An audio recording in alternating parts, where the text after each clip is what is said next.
Hey, Tom. Happy Friday. I wanted to talk about disinformation in the age of QAnon and how it relates back to the 80s. Do you remember a book when the height of satanic panic called Mystery Members?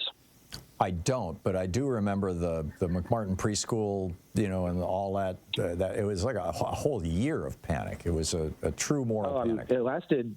Yeah, so I was born in '81, so like a lot of this stuff didn't really come to my attention until much later. But there was this woman called Michelle Smith, and she had this psychologist or psychiatrist, Larry Padzer, something like that, and he coaxed this just wild story about her being like satanically ritually abused because of her mother, and it was all BS. And so they went on this nationwide tour. It was just a big attention grab for him and the book and ratings and everything. And I mean, they were on Oprah, they were on Donahue, they were on Sally Jesse Raphael, on all these and big they destroyed people's lives. So people believed it. Yeah, they destroyed and people believed lives. it, and it contributed to so much insanity. And so that was before the internet. And so, fast forward to, and I'm watching this documentary about this satanic panic stuff, and I'm thinking, what is the parallel today? And of course, it dawned on me like, oh, QAnon and all this crazy BS. And then it's also trans stuff. Like Trump who trans is the new moral panic for the right. And they want to just pick on the lowest, not the lowest, but like the most marginalized people among us, because how are they going to fight back? So I'm wondering, like, what can people do?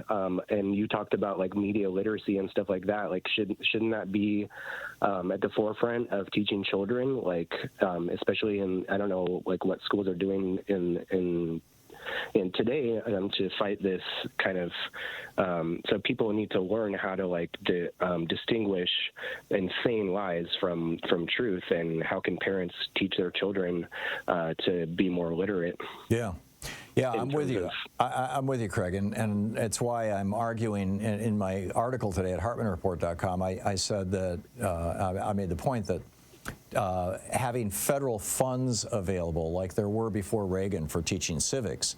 The Eisenhower administration had federal money available for teaching civics in public schools. Reagan ended that.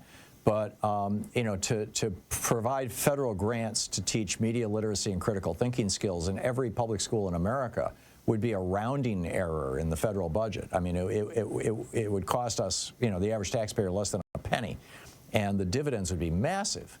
And it wouldn't just be the children who are learning this stuff, because kids go home and they tell their parents what they've learned, and they hey, Dad, you're watching Fox News. Let me tell you about that. Because grown-ups could use some lessons too. Exactly. And I mean, you go out on the street and you talk to 10 people, maybe one would know like the 3 branches of government. It's like people do not have enough information to be well informed, as Well, and it's because Reagan gutted civics from our public schools.